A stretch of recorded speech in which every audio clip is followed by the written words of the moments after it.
Assalomu alaykum, hurmatli bizni kuzatib boruvchi obunachilarimiz. Bugun 28-yanvar 2026-yil chorshanba tongi hammamizga qutlug' bo'lsin.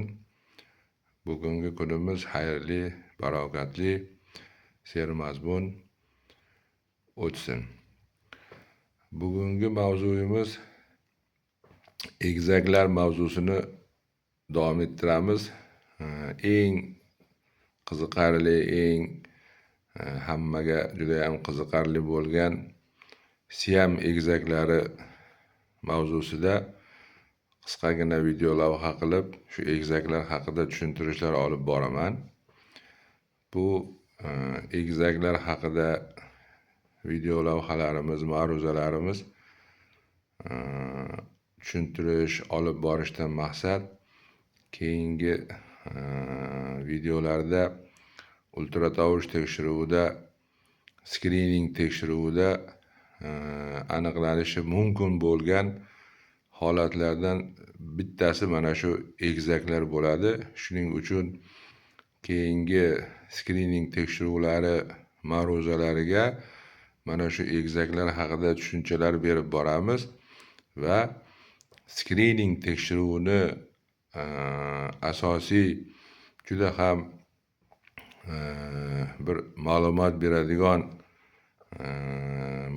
beradigan homilador ayollarimizga, ota-onalarga mana shu homiladorlikda rivojlanayotgan chaqaloqning to'g'ri rivojlanishi, oyoq, qo'l, gavda, bosh qismlari bir-biriga yopishib ketganmi, ketmaganmi, mana shular haqida videolarimiz, ma'ruzalarimiz bo'ladi. Shuning uchun Siam egizaklari nima uchun Siam egizaklari deb nom berilgan, nechinchi yillardan buyon qayerda nima sabab bo'lgan, shular haqida ma'lumot berib boraman. Siam egizaklarini deyilishiga sabab, bunday nom berilishiga sabab hozirgi Tailand davlati 1939-yilgacha Siam degan nom bilan nomlangan. Siam shahri, Siam davlati deyilgan. Mana shu Siam davlatida 1811-yilda, eslab qolinglar, 1811-yil egizaklar tug'iladi. Mana shu egizaklar o'zaro tana qismi bir-biriga yopishib tug'ilgan bo'ladi. Keyinchalik g'ayrioddiy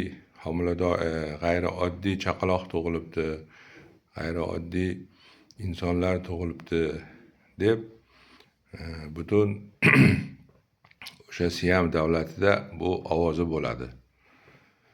Xullas, keyinchalik bu bolalar rivojlanishadi, katta bo'lishadi.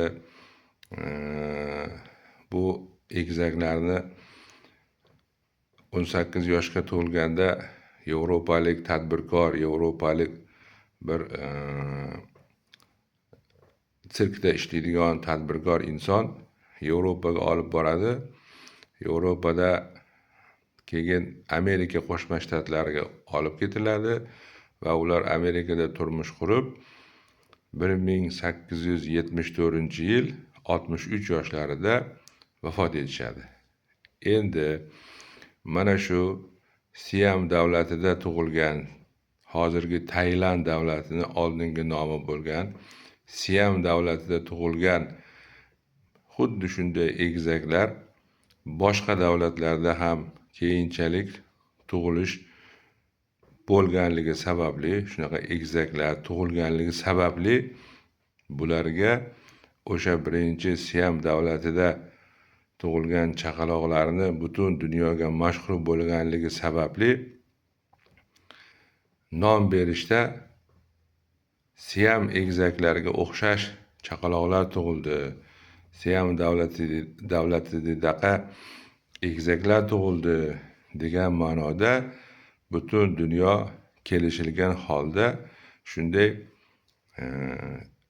tanasi, gavda qismi, ko'krak qismi, qorin qismi, bel qismi, oyoqlari, yelkalari, bo'yni bitta bo'lib, xullas tana bitta, bosh ikkita, masalan qo'l ikkita, oyoq to'rtta, har xil variantlarda, har xil holatda, shaklda tug'ilgan chaqaloqlarga butun dunyo kelishgan holatda Siam egizaklari degan nom berish qabul qilindi. Shu vaqtdan boshlab hozirgi vaqtgacha mana shunday qo'shaloq tug'ilgan, tanasi birlashib ketgan, sog'lom yashab qoladigan chaqaloqlar hammasi Siam chaqaloqlari deb nomlanadigan bo'ldi. Endi hozir Siam chaqaloqlarini qanday holatda, qanday tanani birikkan holatda tug'ilishlari haqida qisqacha ma'lumot beraman.